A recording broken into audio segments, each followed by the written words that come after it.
गुरु प्यारी साध संगत जी, सभी को प्यार भरी राधा स्वामी जी। आज हम आपको बताएंगे यह खास उपाय, चाहे मर जाना लेकिन अपने घर की यह 5 वस्तुएं भूल कर भी मत देना किसी और को, वरना माता लक्ष्मी हो जाएंगी क्रोधित और घर हो जाएगा बर्बाद। जो लोग अपने घर की यह 5 चीजें दूसरों के मांगने पर दे देते हैं, उनके घर से माता लक्ष्मी हमेशा के लिए चली जाती है। स्वयं माता लक्ष्मी देवी कहती हैं कि घर में रखी यह 5 वस्तुएं किसी और को कभी नहीं देनी चाहिए। अगर घर की यह 5 वस्तुएं किसी और को दे दी जाए तो घर में भयानक गरीबी आती है, क्योंकि कि इन चीजों से घर की सुख, समृद्धि और धन का संचार जुड़ा होता है। माता लक्ष्मी देवी की एक प्राचीन कथा सुनाते हैं। इस कथा के माध्यम से आपको पता चलेगा कि घर में रहने वाली एक स्त्री को किस प्रकार की वस्तुएं आचरणवान लोगों को भी नहीं देनी चाहिए। जो बेटियां इन वस्तुओं को किसी और को देती हैं, माता लक्ष्मी देवी उनके घर को छोड़कर चली जाती हैं। तो इस कथा को आप पूरी तरह से सुनिए, क्योंकि अधूरा ज्ञान हानिकारक होता है। जो कोई भी इस कथा को सुनता है, माता लक्ष्मी देवी उनके घर को धन संपत्ति से भर देती है। तो फिर देर क्यों, कथा शुरू करते हैं। ये पुराने समय की बात है। मध्य देश में एक बहुत ही सुंदर नगर था। उस नगर में सुकन्या नाम की एक स्त्री अपने पति, सास और ससुर के साथ एक घर में रहती थी। वह एक पतिव्रता नारी थी, सत्य धर्म का पालन करने वाली थी और गृह कार्य को हमेशा अच्छे से करती थी। उसका स्वभाव दयालु था और वह हमेशा दूसरों की मदद करती थी। सुकन्या का पति एक व्यापारी था। वह अनाज की दुकान चलाता था। सुकन्या अपने पति को बहुत प्यार करती थी। सुकन्या हर दिन पति से पहले जल्दी उठकर अपने घर के आंगन को साफ करती थी। फिर रंगोली बनाकर आंगन को सजाती थी। फिर अपने घर को साफ करती थी। फिर स्नान आदि कर्मों को पूरा करके तुलसी के पौधे को पानी देना, फिर देवी देवताओं की पूजा करना करती थी। इस प्रकार वह प्रतिदिन अपने नित्य कर्म करती थी। सुकन्या ने कभी किसी को अपमानित नहीं किया। वह सबके साथ अच्छे से बात करती थी। सब उसे देखकर कहते थे कि यह साक्षात लक्ष्मी के दिव्य गुणों वाली महिला है। इसके साथ ही दान धर्म के विषय में वह कभी पीछे नहीं हटती थी। घर के द्वार के सामने जो भी आता था, उसे दान दिए बिना खाली हाथ नहीं भेजती थी। उसके द्वार से कोई भी खाली हाथ नहीं जाता था। अगर कोई भूखे पेट आता था तो पेट भरकर वापस जाता था। वे सब उसे आशीर्वाद देते थे। इतना ही नहीं, सुकन्या पड़ोसियों की भी मदद करती थी। जरूरतमंदों को बिना सोचे समझे मदद करती थी। इसलिए आसपास के लोग भी उसे बहुत सम्मान देते थे। भक्तों, आगे बढ़ने से पहले अगर आप भी चाहते हैं कि सद्गुरु का आशीर्वाद आप पर बना रहे, तो इस वीडियो को एक लाइक करें और आपके अपने चैनल को सब्सक्राइब कर लें और कमेंट बॉक्स में राधा स्वामी जी जरूर लिखें। वे लोग ऐसे कहते थे कि साक्षात अन्नपूर्णा देवी ने इनके रूप में जन्म लिया है। सब उसके बारे में अच्छा ही बोलते थे। लेकिन लोगों की यह बातें सुनकर सुकन्या कभी अहंकार में नहीं चली। वह सबको सम्मान देकर बात करती थी। यहाँ एक दिन क्या होता है कि पड़ोस की एक महिला उसके घर आती है। तब सुकन्या कहती है, बहन, अगर तुम्हें कुछ चाहिए तो बताओ, मैं तुम्हें दूंगी। तब वह महिला कहती है, हमारे घर बहुत सारे अतिथि आए हैं। मैं खाना बना रही हूँ, इसीलिए मुझे रोटी बनाने के लिए रोटी का पटला और तवा चाहिए। अगर तुम थोड़ी देर के लिए यह चीज़ें मुझे दे दो तो मुझे बहुत मदद मिलेगी। काम के बाद मैं तुम्हें वापस कर दूंगी। ऐसा वह महिला कहती है। सुकन्या इस प्रकार कहती है, बहन, इसमें कौन सी बड़ी बात है। अभी तो मुझे रोटी बनाने वाले तवे और पटले की ज़रूरत नहीं है। तुम उन्हें ले जाओ। फिर सुकन्या रसोई में जाकर रोटी बनाने वाला तवा और पटला लाकर उस महिला को देती है। वह महिला उन्हें लेकर धन्यवाद कहकर वहां से उन्हें अपने घर ले जाती है। थोड़ी देर बाद दूसरी स्त्री सुकन्या के घर आती है। सुकन्या उसे भी प्यार से स्वागत करती है। आइए बहन, आपको क्या चाहिए, बताइए, ऐसा कहती है। तब वह स्त्री कहती है, मेरा घर बहुत कचरे से भर गया है। कचरा गंदा हो गया है। कचरा इकट्ठा हो गया है। मेरे पास अपना घर साफ करने के लिए कुछ भी नहीं है। इसीलिए मैं तुमसे झाड़ू मांगने आई हूँ। अगर तुम्हें कोई दिक्कत ना हो तो अपने घर का झाड़ू मुझे दे दो। मैं अपना घर साफ करके वापस कर दूंगी। यहाँ सुकन्या बिना सोचे समझे अपने घर का झाड़ू उस महिला को देकर भेज देती है। थोड़ी देर बाद एक और स्त्री सुकन्या के घर आती है। सुकन्या उसे भी बहुत प्यार से स्वागत करती है। सुकन्या कहती है, बहन, किस कारण से हमारे घर आई हो। अगर तुम्हें कुछ चाहिए तो निसंकोच होकर पूछो, मैं मदद करने की कोशिश करूंगी। तब आई हुई स्त्री कहती है, हे सुकन्या बहन, तुम बहुत दयालु हो। मैंने तुम्हारे बारे में कई बातें सुनी हैं। तुम सबकी मदद करती रहती हो, इसलिए मैं भी तुम्हारे पास छोटी सी मदद मांगने आई हूँ। सुकन्या इस प्रकार कहती है, बहन, संकोच मत करो। जो कुछ भी चाहिए पूछो। अगर मेरे पास है तो मैं मना नहीं करूंगी। निश्चित रूप से मैं तुम्हारी मदद करूंगी। तब वह स्त्री कहती है, बहन मेरी बेटी को देखने लड़के वाले आ रहे हैं, इसलिए मुझे एक चिंता है। पहनने के लिए मेरे पास कोई आभूषण नहीं है। मैं अपनी बेटी को क्या दूं? उसके पास पहनने के लिए अच्छे कपड़े भी नहीं हैं। इसलिए कृपया मुझे थोड़ा सा गहने और कपड़े उधार के रूप में दे दो। केवल एक दिन के लिए चाहिए। जब वर पक्ष वाले वापस चले जाएंगे तो तुम्हारे गहने वस्त्र वापस कर दूंगी। पड़ोस की महिला यह बात सुनकर सुकन्या इस प्रकार कहती है, क्या बस इतनी सी छोटी सी बात है? बहन तुम चिंता मत करो, तुम्हारी बेटी मेरी छोटी बहन है, निश्चित रूप से मैं उसकी मदद करूंगी। अब मैं तुम्हें अपने गहने, अपने वस्त्र दूंगी। इन्हें पहनने के बाद तुम्हारी बेटी राजकुमारी जैसी दिखेगी। फिर सुकन्या घर के अंदर जाकर अपने आभूषण और वस्त्र लाती है। पड़ोस की मालकिन को वह साड़ी और गहने देती है। वह खुशी खुशी वह सब लेकर वापस चली जाती है। फिर शाम होती है और एक और व्यक्ति सुकन्या के घर आता है। सुकन्या उसे भी बहुत प्यार से स्वागत करती है। आओ बहन, किस कारण से मेरे घर आई हो? ऐसा पूछती है। मैं तुम्हारी कैसे मदद कर सकती हूँ? तुम्हें कुछ चाहिए तो निश्चित रूप से बताना, अनिश्चित रूप से तुम्हारी मदद करूंगी। पड़ोस वाली कहती है, हे बहन सुकन्या, तुम बहुत दयालु व्यक्ति हो। तुम सबकी मदद करती रहती हो, इसलिए मैं भी तुम्हारे पास आई हूँ। मेरा बच्चा भूखा बैठा है, उसे देने के लिए दूध नहीं है, इसलिए मैं तुमसे पैसे मांगने आई हूँ। थोड़ा दूध मिल जाए तो बहुत मदद होगी। सुकन्या कहती है, इसमें कौन सी बड़ी बात है? बहन अभी मैं दूध लाकर दूंगी, यहीं रुको। फिर सुकन्या रसोई में जाकर दूध लाकर उस बच्ची को देती है। तब वह बच्ची खुशी से वह दूध लेकर अपने घर चली जाती है। इस तरह सुकन्या अपने पड़ोसियों की मदद करती है। फिर खुशी खुशी अपने घर के सारे काम करने के लिए तैयार हो जाती है। रात होते ही उसका पति घर वापस आता है। सुकन्या अपने पति को नमस्कार करती है। रात को पति पत्नी खुशी खुशी सो जाते हैं। अगले दिन सुबह उठते ही एक बुरी खबर उनके कान में पड़ती है।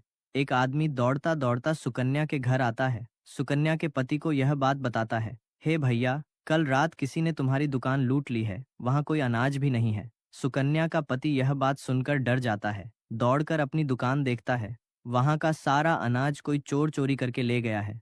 दुख से निराश होकर वह अपने घर वापस आता है। अपनी पत्नी सुकन्या को वहां की सारी बातें बताता है।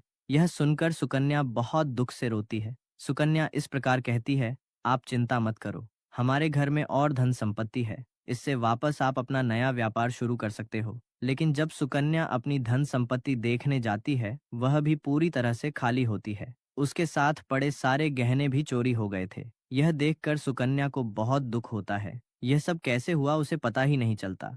सुकन्या का पति उस पर बहुत गुस्सा करता है। फिर पूछता है, सुकन्या सच बताओ, हमारे घर के अंदर के गहने, सारा पैसा कहाँ चला गया? सुकन्या कहती है, स्वामी, मैं घर में ही थी। सारे गहने धन संपत्ति इसी अलमारी में था। इसे किसने चोरी किया पता नहीं। कृपया आप शांत हो जाइए, हम कोई ना कोई उपाय जरूर ढूंढेंगे। सुकन्या का पति इस प्रकार कहता है, तुम खड़े होकर दूसरे लोगों को घर बुलाकर यह सब उन्हें दे देती हो। यह उसी का फल है। उन्हीं में से किसी ने हमारे घर की सारी धन संपत्ति चोरी की है। गुस्से में सुकन्या का पति जैसे चाहता है वैसे बात करता है। साथ ही उसकी सास भी आकर डांट देती है। यहाँ इस प्रकार कहते हैं, कल पड़ोसियों को घर में पड़ी सारी चीजें दे देती हो, बिना सोचे समझे सबकी मदद करती रहती हो, उसी से किसी ने सारी धन संपत्ति लूट ली है। घर में रहने वाले सभी लोग सुकन्या को बुरे शब्द कहते हैं। फिर सुकन्या अपने पति से एक बात कहती है, आप चिंता मत कीजिए, मैंने अपने कुछ गहने पड़ोस वाली को दिए हैं, मैं उनसे वापस ले आती हूँ। फिर सुकन्या उस गरीब औरत के घर जाती है, लेकिन उस घर में कोई नहीं होता। वह स्त्री भी सुकन्या के गहने लेकर उस घर को छोड़कर भाग गई होती है। सुकन्या निराश होकर वापस घर आ जाती है। अपने पति को सारी बात बताती है। इससे पति का गुस्सा और बढ़ जाता है। सुकन्या का पति इस प्रकार कहता है, हाँ सुकन्या, तुम बहुत मूर्ख हो। तुम्हारे कारण ही हमारी सारी धन संपत्ति, ऐश्वर्य, श्री संपत्ति सब चली गई है। तुम्हारी दान धर्म की आदत के कारण ही हम पर यह मुसीबत आई है। अब इस घर में रहना ठीक नहीं। तुम इसी क्षण इस घर को छोड़कर चली जाओ। सुकन्या इस प्रकार कहती है, आपको छोड़कर मुझे इस दुनिया में कोई और नहीं है। मैं आपको छोड़कर कहाँ जाऊं? सुकन्या का पति इस प्रकार कहता है, तुम जहाँ कहीं भी जाना चाहती हो जाओ, लेकिन अब तुम इस घर में नहीं रह सकती। तुम्हारे कारण ही हम बर्बाद हुए हैं। अब अगर तुम इस घर में रही तो सब कुछ नष्ट हो जाएगा। सुकन्या अपने पति से हाथ जोड़कर विनती करती है, स्वामी ऐसा मत कहिए, मैंने कोई अपराध नहीं किया है, मैं आपके बिना जीवित नहीं रह सकती। लेकिन सुकन्या का पति उसकी कोई बात नहीं सुनता। वह उसे घर के बाहर धक्का देता है। फिर इस प्रकार कहता है, अब तुम वहां से वापस चली जाओ, दोबारा मत आना। चाहो तो किसी नदी में कूद जाना, लेकिन अब से मेरे साथ इस घर में तुम मत रहना। फिर सुकन्या आंसू बहाते हुए अपने पति का घर छोड़कर चली जाती है। सुकन्या माता लक्ष्मी देवी के मंदिर जाती है। माता लक्ष्मी देवी के सामने बैठकर प्रार्थना करती हुई इस प्रकार कहती हैं, हे माँ, मेरी किस गलती के कारण मेरी यह हालत हुई है। हे महालक्ष्मी, मैं प्रतिदिन आपकी पूजा करती थी, लेकिन आप मेरे घर को छोड़कर चली गई हैं। मैंने कौन सा अपराध किया है? कृपया मुझे बता दीजिए माँ। आप मुझ पर इतनी क्रोधित क्यों हैं? मतलब अगर पति स्वीकार नहीं करते तो मैं भी जीवित नहीं रहूंगी। यानी अगर मेरे कारण ही मेरे पति की यह हालत हुई है तो मुझे जीवित रहने का कोई अधिकार नहीं है। इतना कहकर सुकन्या अपनी जान देने के लिए नदी के पास जाती है। नदी के पास जाकर सुकन्या माता लक्ष्मी देवी से प्रार्थना करती है, माता लक्ष्मी, अब मैं प्राण त्याग करने के लिए चली हूँ। यानी मेरी पूजा में अगर कोई कमी रह गई हो तो मुझे क्षमा कर देना। मैं अपने पति के बिना जीवित नहीं रह सकती, इसलिए मैं इस नदी में कूदकर अपनी जान दे दूंगी। इतना कहते ही सुकन्या जैसे ही नदी में कूदने वाली होती है, साक्षात माता लक्ष्मी देवी वहां प्रकट हो जाती है। लक्ष्मी देवी सुकन्या से यह बात कहती है, रुको सुकन्या, हे बेटी, तुम क्या करने जा रही हो? सुकन्या अपनी आंखें खोलकर देखती है। साक्षात माता लक्ष्मी देवी उसके सामने खड़ी है। माता लक्ष्मी देवी के दर्शन पाकर सुकन्या बहुत खुश होती है। माता को नमस्कार करते हुए इस प्रकार कहती है, माता लक्ष्मी देवी, मुझे क्षमा करें, मैं बहुत बड़ा पाप करने जा रही थी। देवी लक्ष्मी कहती है, हाँ सुकन्या, मनुष्य को अपनी जान स्वयं नहीं लेनी चाहिए, यह महापाप है। ईश्वर ने जो शरीर दिया है उसे व्यर्थ में नष्ट नहीं करना चाहिए। सुकन्या इस प्रकार कहती है, माता, मैं क्या करूं? मेरे पति ने मुझे छोड़ दिया है। स्त्री को अपने पति को छोड़कर नहीं रहना चाहिए। मैं पति के बिना जीवित नहीं रह सकती, इसलिए मैं अपनी जान देने जा रही थी। देवी लक्ष्मी कहती है, हे सुकन्या, मुझे सब कुछ पता है। तुम्हारा पति तुम्हें क्यों छोड़कर गया, यह बात भी मुझे पता है। यह सब तुम्हारी ही गलतियों के कारण हुआ है। तुमने जाने अनजाने कुछ ऐसी चीजें दान में दे दी हैं जिसके कारण मैं तुम्हारे घर को छोड़कर चली गई। जो स्त्रियां अपने घर की यह वस्तुएं दूसरों को दे देती हैं, मैं उनके घर में निवास नहीं करती। मैं उन वस्तुओं के साथ उनके घर को छोड़कर चली जाती हूँ। तब सुकन्या कहती है, हे माता, उन वस्तुओं के बारे में मुझे कृपया बताएं। उसके बाद देवी लक्ष्मी कहती है, हे पुत्री, तुम ध्यान से सुनो, मैं तुम्हें कुछ वस्तुओं के बारे में बताती हूँ। उन वस्तुओं को किसी भी स्त्री को किसी और को नहीं देना चाहिए। सबसे पहली वस्तु, खाना बनाने में इस्तेमाल होने वाली पटला या बेलन किसी और को नहीं देना चाहिए। रोटी बनाने वाला पटला भी नहीं देना चाहिए, क्योंकि रसोई में इनका बहुत महत्व होता है। इन वस्तुओं की पवित्रता हमेशा बनी रहनी चाहिए। इन्हीं वस्तुओं से भगवान विष्णु के लिए प्रसाद तैयार किया जाता है और पटले पर बनी पहली रोटी गाय को खिलाई जाती है। इसलिए इन वस्तुओं को हमेशा शुद्ध और सत्यता से रखना चाहिए। दूसरों को देने पर यह अपवित्र हो सकती है। बाद में इनके उपयोग से अशुभ फल मिलते हैं।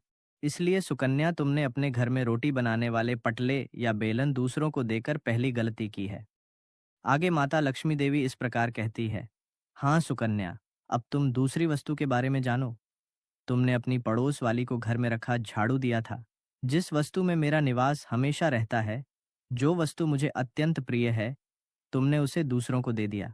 ऐसी स्थिति में मैं तुम्हारे घर में कैसे रह सकती हूँ? सुकन्या, जो स्त्री अपने घर का झाड़ू दूसरों को देती है, मैं उसके घर को त्याग देती हूँ। झाड़ू के इस्तेमाल से घर को साफ किया जाता है। जहाँ स्वच्छता होती है वहाँ मेरा निवास होता है। एक बात याद रखो, घर में झाड़ू को हमेशा छिपा कर रखना चाहिए। झाड़ू पर बाहर वालों की नजर नहीं पड़नी चाहिए। झाड़ू एक अत्यंत पवित्र वस्तु है, इसे पैर से छूना भी नहीं चाहिए। इससे गंदी चीजों को साफ नहीं करना चाहिए। माता लक्ष्मी देवी कहती हैं, हे सुकन्या, तुम तीसरी वस्तु के बारे में जानो। यह एक ऐसी वस्तु है जिसे किसी भी स्त्री को किसी और को नहीं देना चाहिए। वे है आभूषण। एक स्त्री को अपने आभूषण किसी दूसरी स्त्री को कभी नहीं देने चाहिए। मैं हमेशा आभूषणों में निवास करती हूँ। एक महिला के 16 श्रृंगार में गहनों का बहुत बड़ा महत्व है। एक विवाहित स्त्री को अपने गहने दूसरों को नहीं देने चाहिए। जो स्त्री अपने आभूषण दूसरों को देती है, उसके जीवन में बड़ा दुर्भाग्य आता है। हे सुकन्या, अब मैं तुम्हें चौथी वस्तु के बारे में बताती हूँ। कोई भी मनुष्य हो, शाम होने के बाद कभी भी सफेद रंग की वस्तुओं का दान नहीं करना चाहिए। लेकिन तुमने शाम के समय दूध का दान किया है। शाम को दूध किसी और को देने से दुर्भाग्य आता है। शाम को साफ वस्तुओं का दान करने से मनुष्य के जीवन में दुर्भाग्य आता है। माता लक्ष्मी देवी इस प्रकार कहती हैं, हाँ सुकन्या, मैंने तुम्हें उन सभी वस्तुओं के बारे में बता दिया है। इनका दान कभी नहीं करना चाहिए। इन वस्तुओं को किसी और को उधार के रूप में या उपयोग के लिए नहीं देना चाहिए।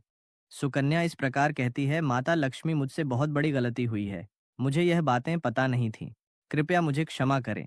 मुझे प्रायश्चित करने का उपाय बताएं।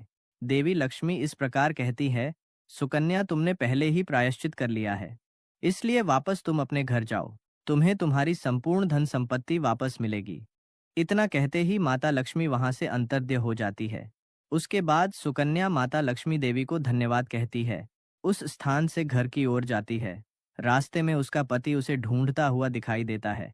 वह उसके पास आकर क्षमा मांगता है। हे सुकन्या, मुझे क्षमा कर दो। मुझसे बहुत बुरा हुआ है। तुम साक्षात देवी के समान हो। माता लक्ष्मी देवी की कृपा से हमें सारी धन संपत्ति और वैभव वापस मिल गया है। जिन लोगों ने हमारी धन संपत्ति लूटी थी, उन्होंने वापस हमें दे दी है। तुम्हारे नाम पर क्षमा भी मांगी है। यह बात सुनकर सुकन्या बहुत खुश होती है। अपने पति के साथ वापस घर आ जाती है। माता लक्ष्मी देवी की कृपा से सुख और समृद्धि उसके घर वापस आ जाती है। उसके बाद से सुकन्या ने अपने घर की यह 4 वस्तुएं किसी और को नहीं दी। भक्तों, यह तमाम जानकारी जन रुचि को ध्यान में रखकर दी जा रही है।